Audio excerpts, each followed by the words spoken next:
What is going on? Welcome to the live production of the Client by Client podcast. This is episode 31. Little known fact, life path number, I'm a 314, so have an affinity to anything that adds up to 4, but specifically 31. Cold brew gang, you know what to do. If you haven't done it yet, throw some fire emojis in. If you had your coffee, I'm cheeks deep in a Trenta cold brew, even though I put it in my nice cup here.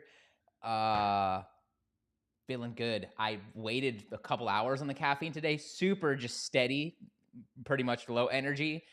Got the caffeine in. That's also why we're a little bit later today. Just got back from the coffee shop. Did an hour at Starbs, working on pipeline, working on the next 15 episodes of the show. Because also, little known fact, when I brainstorm client by client, I wrote 30 episode ideas. And those have been the most recent 30 episodes that have gone live.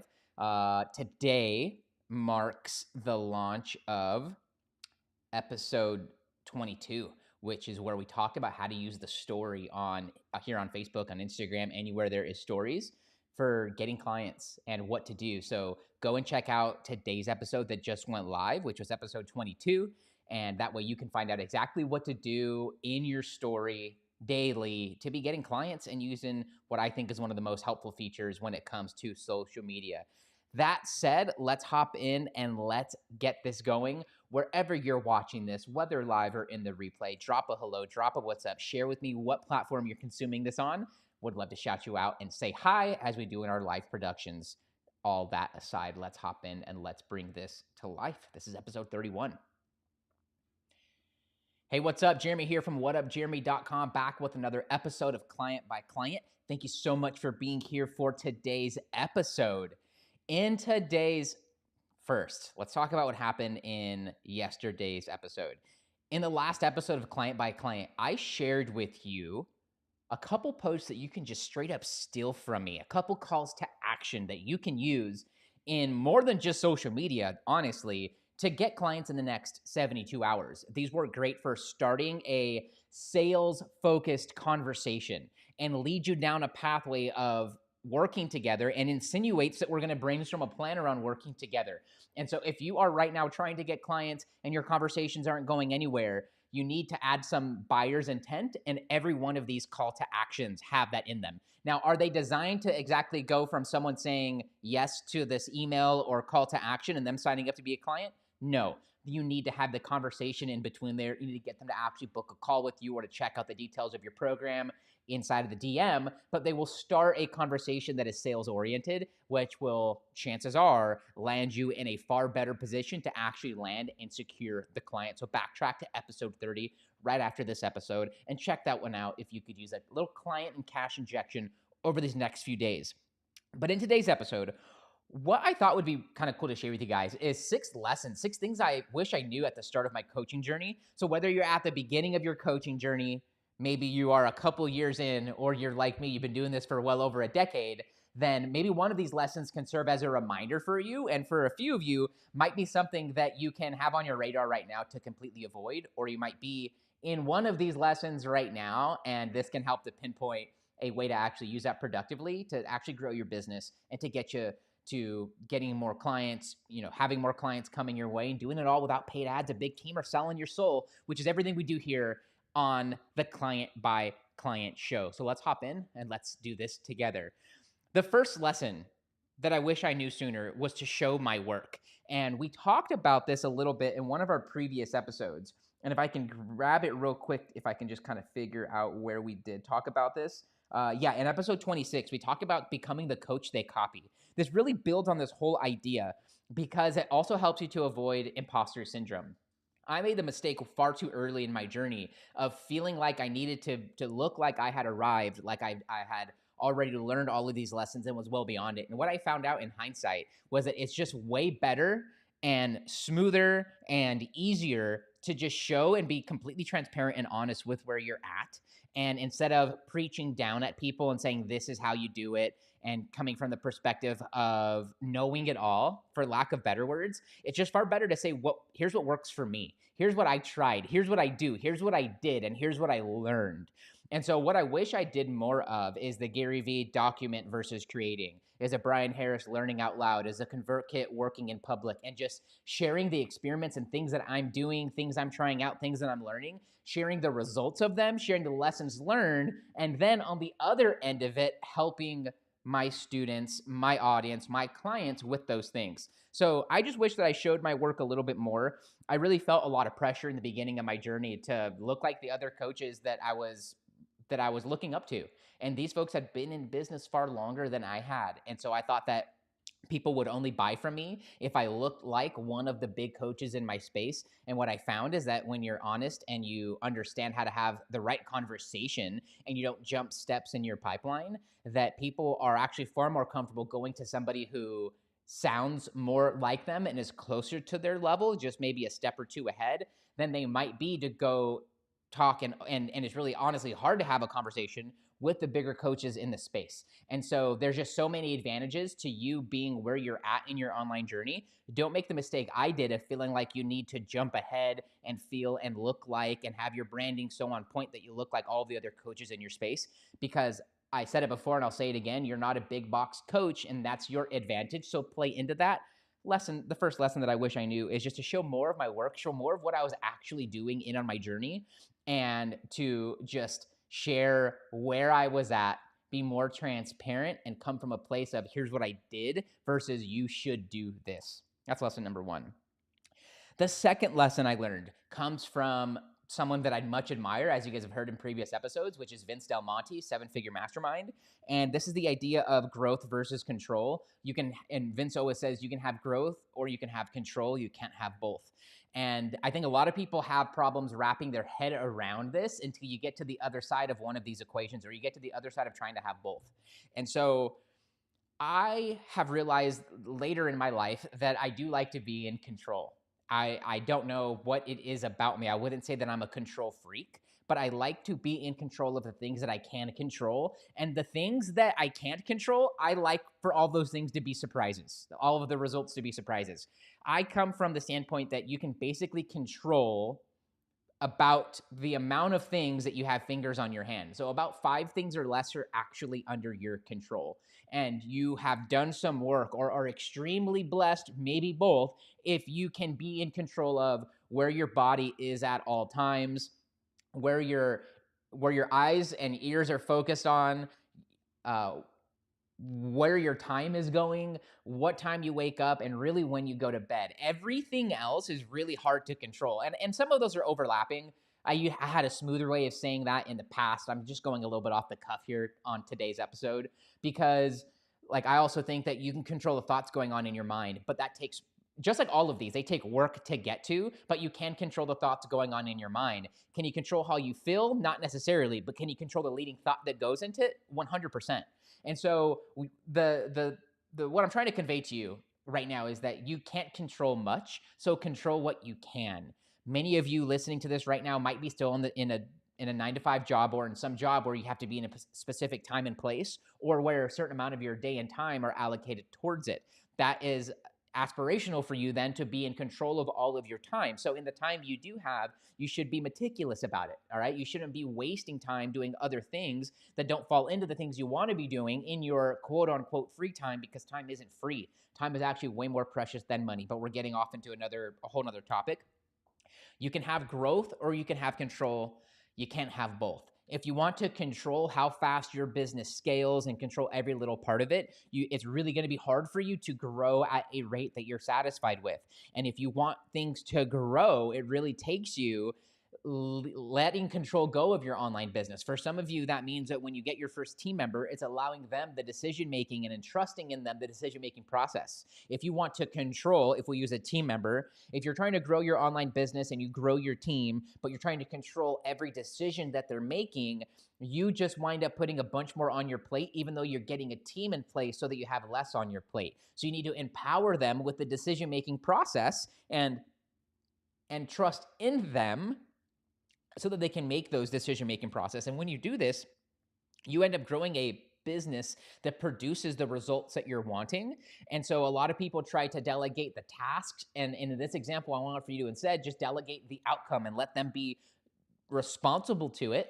and allow for the chips to fall where they may and then work from there. Because odds are, if you find the right people and entrust the right people, in this example, they're going to make the right decisions. And those decisions are really what you're wanting to delegate, because you only have so much decision making process, which really falls into the whole theme of this, right? You can have growth or you can have control. You can't have both. If you want to grow, you have to relinquish control, and you have to trust and rely on that trust in order to get your business to where you want it to be. And if you want to control it and control what your hypothetical team members are doing and control every little bit and lever and button, it's going to be really hard for your business to grow, damn near impossible. So you can have growth or you can have control.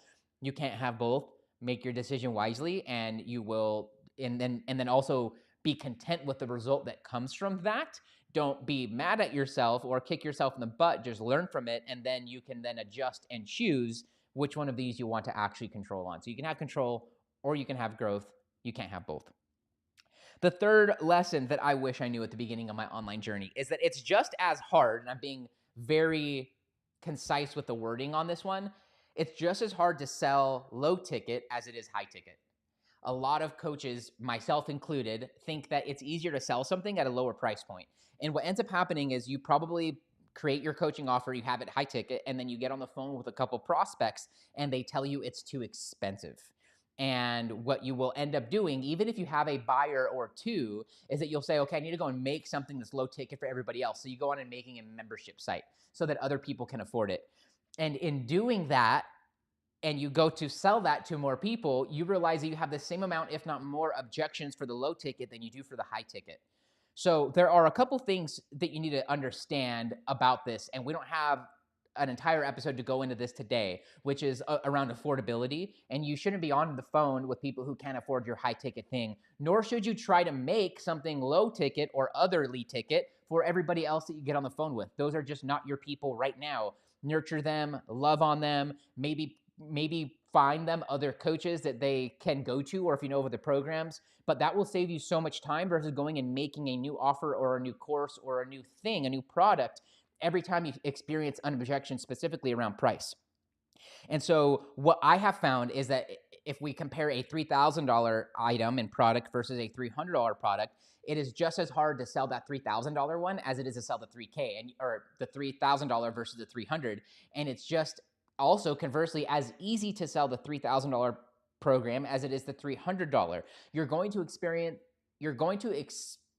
the same amount of objections all the way around in low ticket as you are high ticket. So I would just much rather you aim at high ticket, because it also takes far less prospects to make the same amount of money as a coach selling a 3K program as someone selling a $300 program.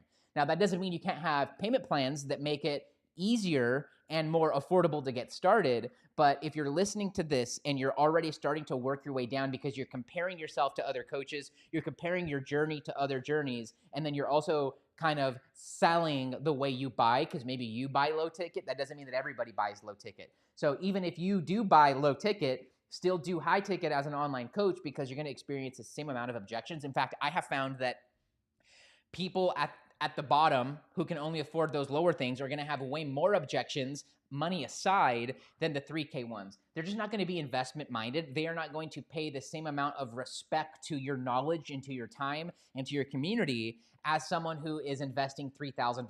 Now, there are bad apples in every bunch, and we're talking in wide generalities, but generalities are there for a reason, right? Just like stereotypes, because there's some truth to them in broad brush strokes, and you can use your judgment to understand given situations based upon those. So lesson number 3 is it's just as hard to sell low ticket as it is high ticket. So you're better off just going high ticket and avoiding low ticket altogether. Fourth, I wish I did know that low ticket does work, but only if you have a huge audience. So this is kind of going against a little bit of the last point that I just shared. But the truth of the matter is that it's a generality. And maybe you're listening to this and you have a well-engaged audience of 10, 20, 50,000 people in it. And if you feel like they are hungry for something that you're going to put out there, low ticket can work great, and it can convert like gangbusters under the right circumstances. But the reality is that very few people listening to this right now have that sort of reach and that sort of an engaged audience versus the amount of people who have 300 to 400 friends in a Facebook or an Instagram, and therefore they don't have as much lead flow. They're only going to get 1, 2, 3, or 4 buyers from those 300, 400 people. So I would rather have you do high ticket for that so that you can make the same amount of money as someone who has a widely engaged, massive audience selling something at low ticket. So low ticket can work, but it only works if you have a big engaged audience. So I know that these are kind of counteracting, but we live in a duality, and that doesn't mean that just because my truth is true for me, that other truths out there don't exist. The fifth thing I wish I knew at the beginning of my online coaching journey is that it's a long game. And you guys have heard me a couple times over the course of these last 31 episodes that part of my mission is to widen your perspective of the coaching industry and of your longevity as an online coach. And I want for you to stop thinking in terms of like 1 to 2 years, and I want to widen you to start thinking about 10, 15, 20, 25 years down the road so that you can make different kinds of decisions where you're at right now that lead you to where you want to be, and really to stop being so short-sighted. And I only say this from personal experience, is that I had mentors in my life that I invested a lot of money in that helped me to widen my perspective and to widen my time horizons, all right? So when you think of a factory worker, so to say, a factory worker really is thinking on a day-to-day, at most a week-to-week basis. And what they really know is what time they got to show up for the job, what time lunch is, when to go home, and when the weekend is. And they live for going home and for the weekend. And also they're paid accordingly. So they're not going to make as much as their manager or as much as the boss or as much as the CEO, right? And so when you think of the level of the factory worker and you're thinking at that level, you're really thinking on a day-to-day, week-to-week basis, and you don't see far beyond that. So you may not have a hopeful trajectory for your career or for your life. And there's nothing wrong with that. But I know you listening right now have much deeper aspirations. Even if you can't see them just yet, they're waiting there for you. So when you think of the factory worker, that's on a day-to-day, week-to-week basis. When you think of the manager, they really got to think in like 2-week bases and 1 month, right? They need to think of like the next 2 weeks of schedules, making sure people get their hours submitted and paid. They're held a little bit more responsible. They're responsible for people. They're responsible for taking their boss's vision and turning it into a plan that the factory workers can get behind, and not giving them too much so they stay focused on the job, but also not giving them too little to where they don't have any sight of any sort of future. And so they are motivated to get the work done and to do the work right. When you think of the boss, they're really worried in quarters and maybe in years, all right? They're worried, they're thinking about the next 3 months out. They're already living 3 months ahead in where they're going, and they need to inspire the managers below them to inspire the factory workers below them. You can go all the way down to the level of the factory worker, or you can go all the way up to the level of a, so to say, a guru or Christ-like consciousness, or the highest level of consciousness that you can imagine. That time horizon is over in comparison to the factory worker, where you're thinking on a day-to-day, week-to-week basis. At the highest level, it's thinking at the level of timelessness. That's how far up I'm talking, all right? Where time, or like 1 day might seem like to them 1,000 years. And the decision-making process in between there and the factory worker, while it varies largely, it's all about how they view time. And in this lesson, I need for you to understand, I know I got a little off there, I get passionate, is that it's a long game. And I want for you to make decisions thinking about your 10, 20-year journey versus thinking about just trying to make money right now. Because it is really hard to navigate in any industry, let alone as an online coach, when your reputation has taken a beating, when your energy levels have taken a beating, and when you can no longer see so far out, and when the difficulties of the business get so hard on you that you start to think about quitting or giving up. And the reality of the situation is that there is hardship in every entrepreneur's journey on a daily basis. And what it's more about is being able to take that hardship and getting back on the horse. And in the beginning of your online journey, it might take you a day, a week. Sometimes for me, when I think of me as a young entrepreneur, it took me months to get back into the business. It's like, oh yeah, I have a business. Let me like open up those files and open up my Evernote and start looking at things again and start touching it again and kind of figuring things out and getting some money and just trying to figure out where this thing is going. Whereas now, there are things that happen on a day. It's no easier. It's only harder as you go. But you get stronger, you get more resilient, and what ends up happening is that you have something that knocks you off the horse, but you're back on the horse a half hour later. You're back on the horse an hour later. You give it up for a couple hours, you go get a workout in, you get some steps in, you go get a coffee, and then you're like back on your phone doing things that are business oriented. Whereas before, you maybe wanted to quit and completely give up and cry. And not that as you get longevity and you get longer and further into your online journey that you don't want to give up and you don't want to cry and just completely quit, because those things totally happen.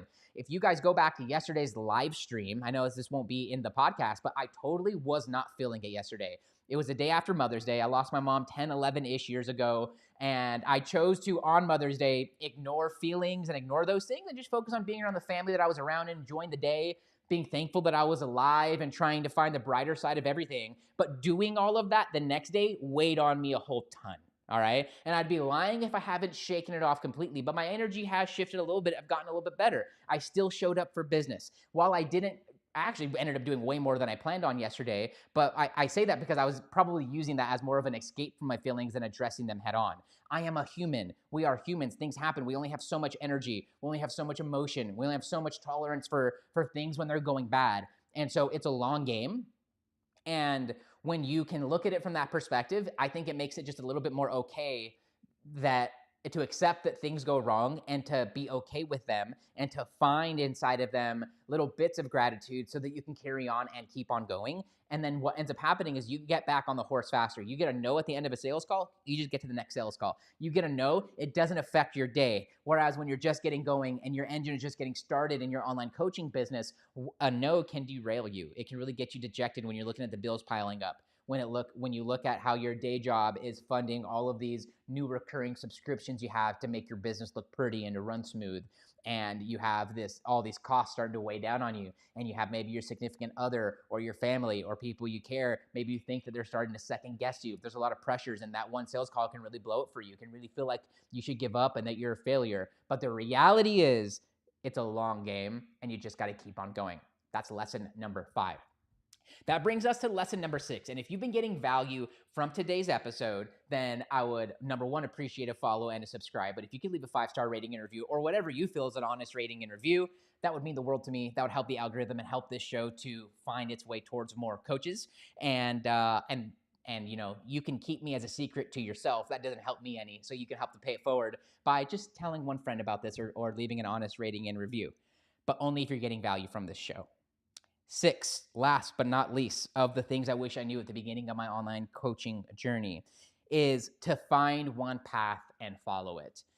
I think that there is something to be said for experimenting and kind of dipping your toe to find the right plan, the right roadmap, the right mentor to help you. But what I would advise is that when you find that right plan, that right path, that right mentor, that right community of support around you, is to completely immerse yourself in that and make their word God, and to close out everything else, to stop listening to the free podcasts, stop going to blog sites, stop doing Google searches, stop consuming stuff on YouTube, and instead tune all of your energy and attention into that coaching program, to that coach. And if you're going to consume free content, make it from that coach and listen to their stuff, consume their stuff. And like for me, I need to watch and listen to something a bunch of times before I really really download it and it becomes me, and I start trying it and start doing those things. And so I would just advise you to do what I do and just make your life all about that one pathway that you followed and to follow it, okay? And to find that one coach, make their word God, and cut out all of the other noise and distractions around you, keeping you from making their word God,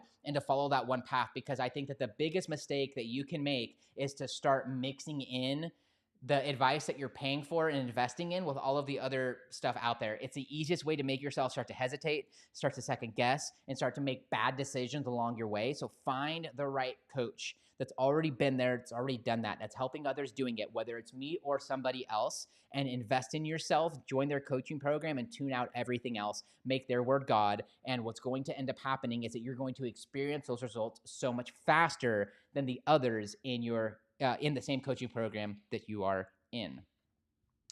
Rich, what's up, bro? What is your podcast? Yeah, my podcast is called Client by Client. You can get it in Apple Podcasts or in Spotify, and I think in every other podcast directory. I think it's in all of them now, honestly. It's in Stitcher, it's in Google Play, and all of those. So Rich, thanks for popping on here and for being here. Really appreciate you, bro. Okay. Those are the 6 things I wish I knew at the beginning of my online coaching journey. So if this added value to you. And if you got something from this, maybe for you, because I know a lot of you guys are extremely experienced in online coaching, which of these served as a reminder that you needed to hear today? I want you to find me on Instagram at whatupjeremy. Shoot me a DM and let me know which of these things impacted you the most, was a reminder that you needed, or the thing that you needed to hear today. In the next episode of Client by Client, we're going to be doing another duel. Last time we did Facebook groups against list building. You need to backtrack and hear that one, which was in episode 23.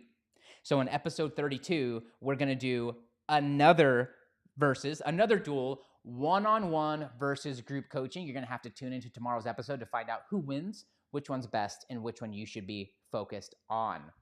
Whenever you're ready, here are a few ways I can help you grow your online business. Coaches, if you are still managing your leads and pipeline from the DM, from Messenger, or your email inbox, then you're losing leads and you're losing money in the cracks. And this is why I created GetBookedCRM. And right now, it's 100% free. To get your copy and to start getting leads and turning them into clients in half the time, all you need to do is send me the letters CRM over on Instagram, and I can share with you where to go and get your copy, and even show you how to use it and install it in your online business. Second, join my free group for online coaches. I've got just about 1,000 coaches from all over the world at varying degrees of experience. Maybe they're one step ahead of you at the same step you're at right now, or one small baby step behind you. This is also where you get access to me, free weekly resources, and also it's a place where I share all the things helping me out in my business and in my life, and you can get access to that. All you have to do is find me on Instagram at whatupjeremy and send me the word group or comment group wherever you're watching this. Lastly, become my next success story.